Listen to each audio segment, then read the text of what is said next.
केंद्र सरकार द्वारा अब कर्मचारियों को 60 वर्ष की अधिवक्ता आयु पूर्ण होने के बाद सेवानिवृत्ति के फलस्वरूप अंतिम वेतन की 50% धनराशि को दी जा रही पेंशन अब नई पेंशन योजना के अंतर्गत मात्र 5% धनराशि ही मिल पा रही है,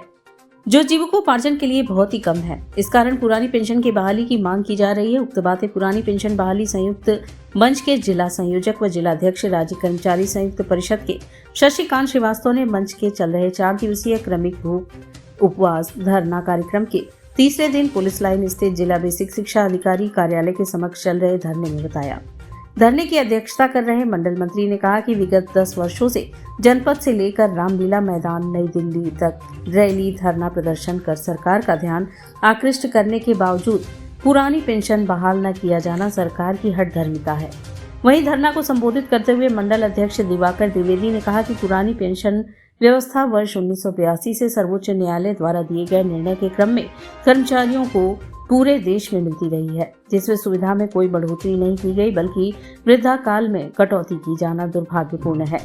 केंद्रीय कर्मचारियों के साथ संयुक्त रूप से चल रहे क्रमिक भूख उपवास व धरने में नॉर्दर्न रेलवे मेंस यूनियन के मंडल सचिव सुनील कुमार सिंह व पूर्वोत्तर रेलवे मेंस यूनियन के मंडल सचिव NB सिंह ने कहा कि पूरे देश में पुरानी पेंशन व्यवस्था बहाल किए जाने की मांग को लेकर रेलवे के 98% कर्मचारियों ने गुप्त मतदान के जरिए हड़ताल किए जाने हेतु अपनी सहमति प्रदान की है। यदि सरकार का रुख इसी प्रकार रहा तो विवश होकर निश्चित रूप से कामरेड शिव गोपाल मिश्र राष्ट्रीय महासचिव नॉर्दर्न रेलवे मेंस यूनियन के एक आह्वान पर रेल का चक्का जाम रेल कर्मचारियों द्वारा कर दिया जाएगा। धरने को संबोधित करते हुए मंडल अध्यक्ष दिवाकर द्विवेदी ने कहा कि जिस दिन रेल का पहिया चलना थमेगा उस दिन पूरा राज्य कर्मचारी प्रदेश अध्यक्ष इंजीनियरिंग हरि किशोर तिवारी के निर्देश पर सभी राजकीय कार्यालयों में कामकाज ठप हो जाएगा।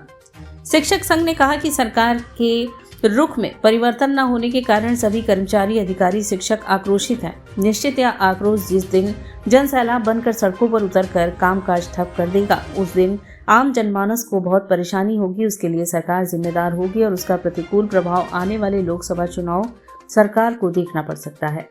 इसलिए केंद्र सरकार को समय रहते वृद्धावस्था में मिलने वाली पेंशन पर अनुकूल विचार विमर्श के उपरांत पुरानी पेंशन बहाल कर देनी चाहिए। जिला बेसिक शिक्षा अधिकारी कार्यालय के समक्ष आयोजित क्रमिक भूख उपवास धरने में 8 ब्लॉक तीनों तहसील के अलावा सिंचाई विभाग कोषागार जिला अधिकारी कार्यालय विकास भवन में स्थापित सभी कार्यालयों पंचायत विभाग PWD स्वास्थ्य विभाग GST संभागीय परिवहन निगम बेसिक माध्यमिक उच्च मदरसा अरबिया शिक्षक एवं शिक्षणोत्तर कर्मचारी माध्यमिक शिक्षा परिषद board office chit fund society उद्यान विभाग वाराणसी विकास प्राधिकरण नगर निगम जलकल श्रम एवं सेवा योजन विभाग ITI आबकारी विभाग सूचना एवं जनसंपर्क विभाग उद्योग विभाग मत्स्य गन्ना बाट माप NCC विश्वविद्यालय शिक्षणोत्तर कर्मचारी सहित रेलवे आयकर रेल डाक सेवा सहित भारत सरकार के सभी विभागों के कर्मचारी शामिल रहे। पूरे जिले का नहीं प्रदेश का नहीं राष्ट्र का कर्मचारी हड़ताल करने के लिए एकदम अग्रसर है और ये भी मैं आपके चैनल के माध्यम से सरकार को ध्यान आकर्षित करना चाहता हूँ कि 98% लोगों ने गुप्त मतदान के जरिए इस हड़ताल का समर्थन किया है। कर्मचारी टकराव नहीं चाहता है, लेकिन सरकार हमें अब विवश कर रही है हड़ताल पे जाने के लिए। आज के दिन लोग धरने पे हैं। आज हम लोग के निर्देश तो ये है कि 51 लोग ही भूख उपवास पर बैठेंगे, लेकिन उनके समर्थन में कम से कम 200 से 300 लोग यहाँ पे इकट्ठा हुए।